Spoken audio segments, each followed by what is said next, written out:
This is Avatar Sage 7 back again for a Warframe update regarding the Corpus Railjack update from DE and the new Railjack system, which I've only tried one or two missions so far with it. It's not so bad. Mostly been running with other people's ships. So there's been huge changes to it, mostly huge, but some of the things are still the same. So for example, we've got the components section. You still have the shield array, the engines, the reactor, but what's changed is the plating is now added that will adjust your hit points. So there's that, and this is the default is Sigma plating. Obviously you'll find better plates when actually running the missions themselves. So let's take a look. ZecT shield array. The shield array doesn't seem to matter as much so far in the recent update. I mean, you still got ZecT. This is the best for faster shield regeneration and less of a delay. The other ones have just more shields or greater shield regeneration per second. And so let's see, VDAR. This one here is somewhere in between. So let me just bring this up, drop that volume a little bit here, audio. Let's bring that music volume down and speech down to about 70.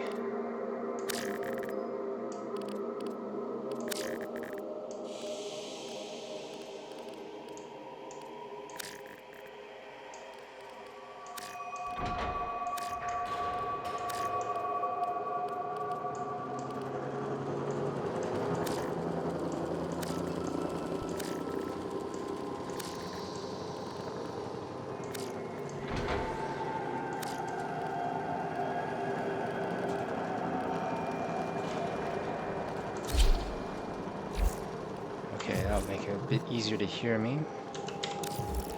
So like I said, the shield array is not a big deal, really. Just some minor adjustments here and there to your overall shield capacity. Let's take a look. My stats are not that great until I get the full Sigma 3 plating, or at least the better plating from actually grinding it out in Veil Proxima. Engines, mostly because they've removed the need to actually have endurance or stamina for the engines. Higher boost speed will make you move slightly faster, but the difference is kind of negligible. Like we've got 1.4s, 1.4s, and 1.4s. There's base speed 150, 180, 184. VDAR is still the highest base speed engine, so definitely worth using. Of course, you can always use the other ones if you want. Because you're moving so fast with the mods now, that it doesn't really matter too much unless you really are a speed demon. The reactor now adjusts how your battle mods work during combat rather than changing your flux capacity, because they got rid of that and tied it all to your Warframe's energy systems. So Lavos is kind of better as a pilot than Hildren maybe, and perhaps Protea, because Protea's got dispensary in order to provide energy during combat, but of course it still requires you to actually hurl up the dispensary, or you can use the helmet system to mod other frames to have that. Hildren, it's super expensive to keep using her abilities because of the shield amount. Like it can reach as high as 6,000. So Hildren is good for really massive burst initial usage of powers during a mission or something like that. But if you want sustained, constant use of abilities, then Lavos is the best, because everything is going to be on cooldowns. And so your engine reactor is going to really just adjust how those battle mods are going to work during battle. Will they do more damage? Will they last longer? So ZecT is better for strength and range. Sigma is just duration and strength. VDAR is duration and strength, but better than... Oh, well, not really much better than Sigma Reactor, actually. Sigma Reactor Mark III is better for duration and strength. So it really kind of depends on what you're after. Duration and strength is probably some of the more useful ones, but if you want more strength, ZecT is the best for that. So moving on, so the only besides the plating change, you've also got the weapons. This really hasn't changed much. There are new weapons to use, I might add. I haven't gotten ground or grinded for those yet. So APOC apparently has seen a significantly better improvement in terms of usage, and when your gunners are using them, they're pretty good at killing all the fighters as well. I usually go for, in standard missions, having high turret damage. Now, everything that's changed is Plexus. Plexus represents your ship, so your ship is now like a gun or a Warframe. It levels up exactly the same way. It gets affinity and levels that up, or intrinsics, sorry, well, one or the other. It just levels up during the mission. So eventually you're going to be able to forma this. Some people have not liked that fact, but in reality, if you want it as close to the Warframe system that you know in the game, then the Plexus setup here is probably the closest you're going to get to that. I might add that the battle and tactical mods do not require any mod capacity. They are totally, you can level them up to as high as you want, and they don't change the number here capacity, so I only have 3 spare capacity. I haven't formatted this build to its maximum level, so it's probably going to require at least 1, 2, 3 or 4 extra forma before it's ideal for me. I did put in cruising speed. Some other streamers don't use cruising speed, but when you're not in combat, this makes you move extremely fast. So if you want to quickly farm an area for resources, cruising speed is fairly handy when combined with particle rams, so that you can just ram everything and instantaneously get those resources without having to run right up to it, so you don't have to be super duper close necessarily. So you'll see, like I said, my hull and armor. My armor is actually decent, in fact, for some weird reason. I don't even know why. I do have ironclad matrix, but my signal plating is kind of weak. My hull capacity, my shields are 3,000, which is decent. It's okay, not amazing. I know that you can get as high as 6,000 hull, which I definitely don't have yet because I haven't grinded for the top stuff when it comes down to it. That you can get from Veil Proxima or other higher level missions in Warframe.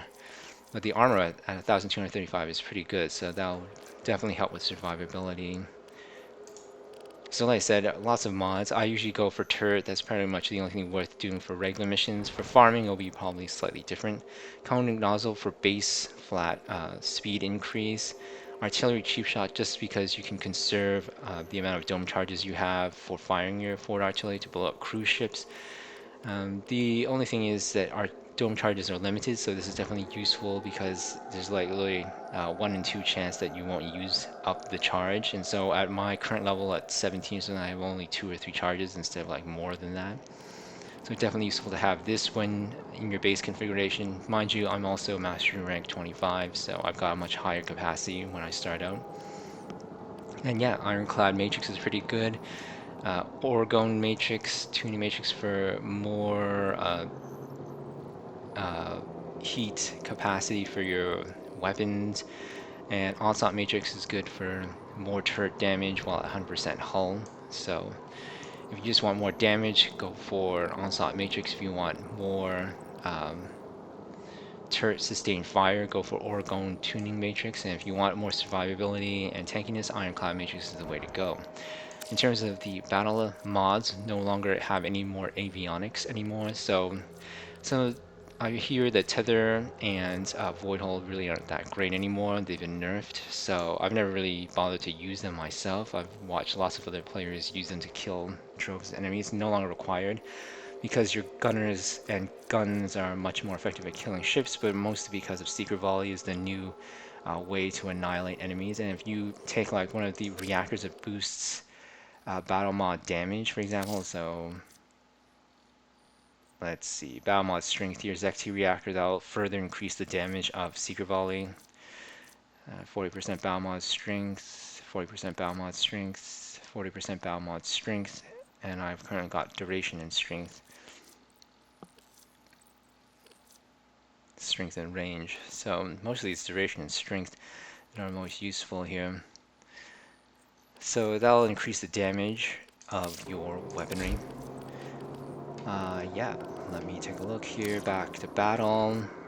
Particle ram is pretty much like the go-to use for farming resources. Also good for using blackout pulse to knock out everyone's engines, and then ramming them all to death with particle ram at level 10. Like I said, none of these take up capacity, so you can, if you have enough uh, endo, you can just like max these out. And I farmed this like high hell crazy back during the last few Railjack events, including, was it the Crimson something or other, the one with the Veil Proxima sentient ships. So Secret Volley, like I said, is the new way of annihilating fighters. You just keep launching this, and with Lavos, since everything is now on cooldown, you can use these abilities much more often with a cooldown, of course. So over a course of mission, you can fire way more Secret Volleys with Lavos than you can with most other frames, or use these other abilities. Tactical requires you to bring up the menu with L, and not too many great options. Removing turret cooldown is nice. Death Blossom, Void Cloak is just for that usefulness if you just want to avoid some fights or just get to an objective. Again, none of the tactical ones are like, make it or break it sort of selections here. Intruder Stasis, Battle Forge, and Form Up or Squad Renew are some of the more popular or commonly used options for this first slot here in Tactical. So like I said, everything here is changed to use Endo, which is a lot more easily farmed in other Warframe missions. You can farm most of these mods in Railjack missions, or Railjack related missions in Veil Proxima, or Corpus Railjack missions specifically as well. Now, the intrinsics have only somewhat changed, not a massive change, I should probably say. Tactical is pretty much the same as it was before. I've already maxed this one out. Join Warp is always one of the best abilities at level 10, so that you can get to fellow players who are at objectives and transport yourself between you and your ship. You want at least to get Omni Gear Recall Warp rank 4 minimum, so that you can get back to your ship quickly after you finish an objective, instead of having to jump through airlocks. For piloting, it's not too bad. You could go as high as rank 9, be fine. Railjack Blink I've not yet tried myself, but everything else is pretty much the same.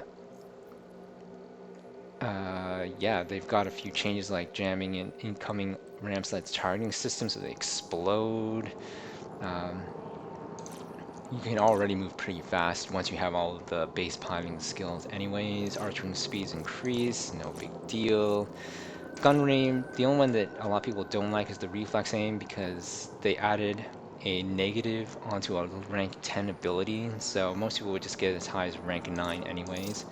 I should probably do that because I have plenty of intrinsics, because I farmed this to high hell during those events. I'm not going to get... Oh, now I'm almost out of intrinsics, but that's fine. So I'll probably have to farm more intrinsics just in case they come out with the rank 10 command or fix gun rate, because right now this one here, I rarely even use snap to lead indicator. Like, this is when you aim, and then you can snap to the little leading indicator that's a little circle with a cross X sort of thing through it. And unfortunately, if you use that, your turrets overheat 20% faster, which is like kind of pointless. Why do that when you have flush heat sinks, which allows you to recover from overheating in 0 seconds rather than 0.5 seconds. So it kind of like negates your rank 9 ability. Engineering is always pretty much the same as before. You want to have forward artillery dome charge forge. You want to make sure that you've got Anastasis rank 10, which is the best for remote repairing during solo missions, so you can repair breaches and fires and whatnot without actually having to run over there, even as when you're piloting. Of course, if you have a automated crew, which is next, they'll automatically do these kind of repairs for you. Command is okay, but a lot of the abilities are not very interesting. They just kind of give you base stuff like crew members and competency points, turn liches into defender crew, but apparently liches are kind of crappy right now because they use the base stats version of their Kuva Lich weapon, and though they're tanky, because they're using a base stat weapon, they don't do any damage, so at high levels they don't kill anyone, even if they can survive.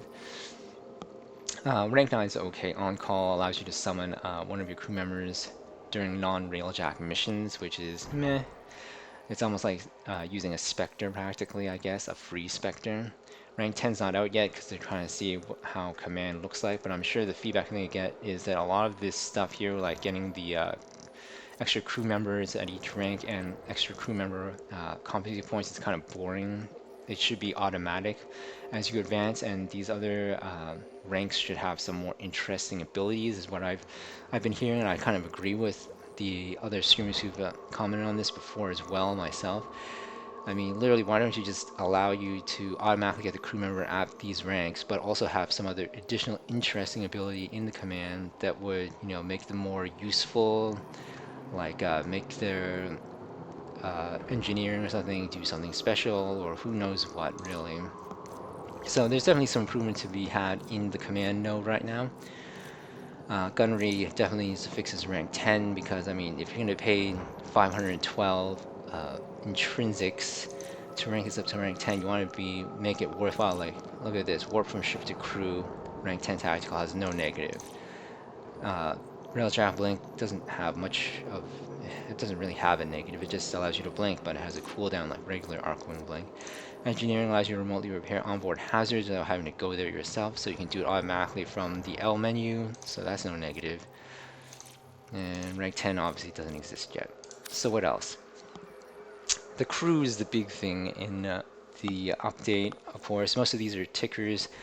You buy them from Ticker or hire them there from Ticker on Fortuna.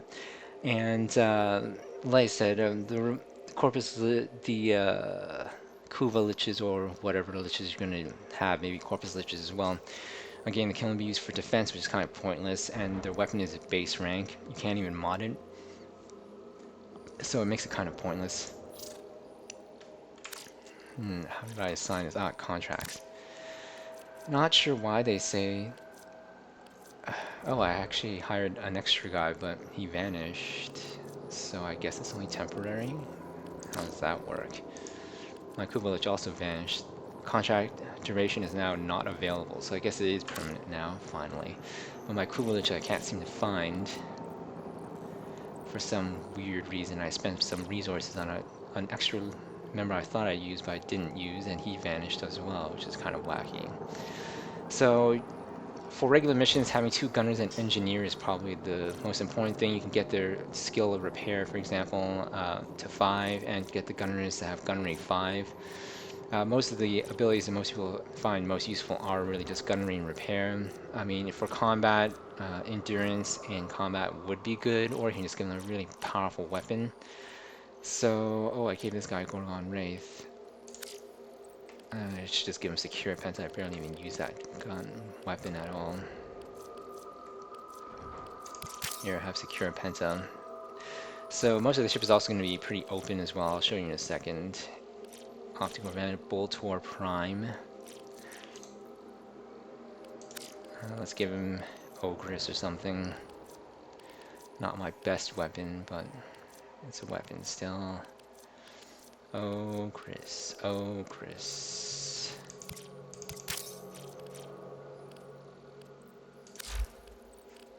How much damage does my Ogress do?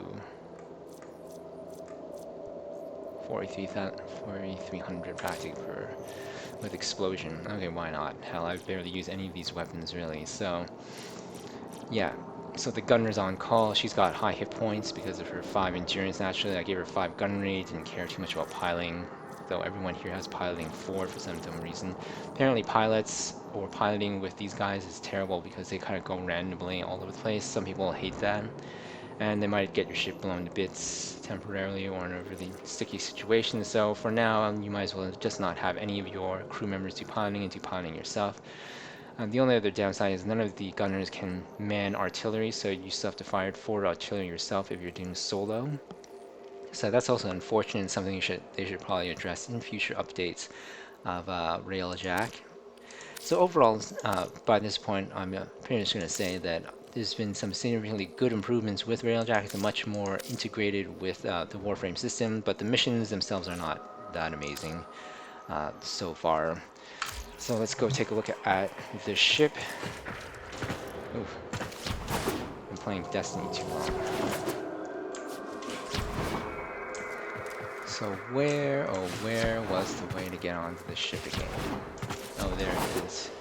It finally changed it so that we go this way instead of halfway across the dock. Or the railjack. So you're gonna see there's gonna be some interior changes plus the railjack. All hands, make ready. Your gun positions are gonna be on the top and bottom, so you access the guns here and here, dorsal and spinal or whatever. Can't really do that right now because I'm not deployed. You'll see that getting to engineering is a lot easier. There's no more doors. You just go straight down and you're at the forge. There's my engineer character, or gunner. Or is this my engineer? Can't really tell. We're docked. So that's pretty much it. Slingshot, no problem. Same thing. Here's your reactor. So you'll see there's no extra doors that you have to run through to get somewhere, which is great.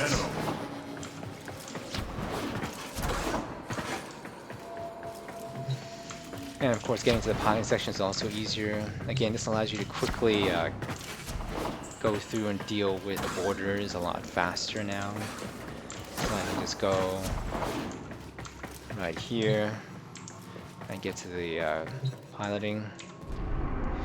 Navigation is simple enough.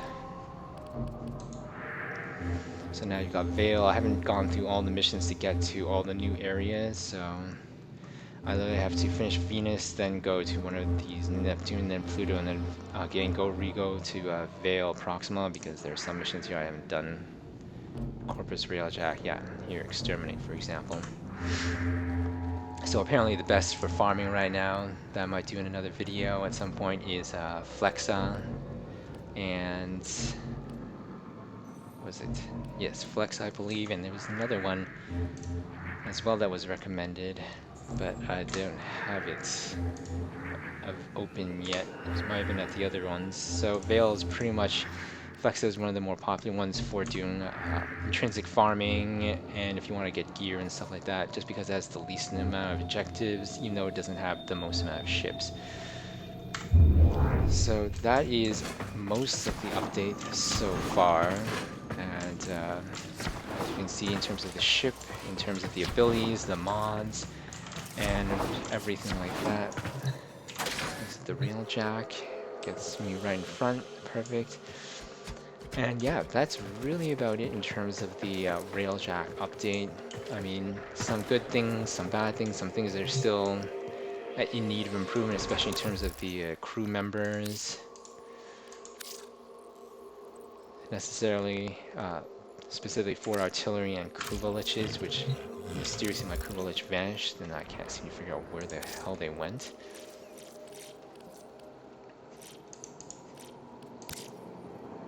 Yeah, I just have no clue where the all thing here is supposed to show them all. And they literally just don't exist, so beats the hell out of me, maybe.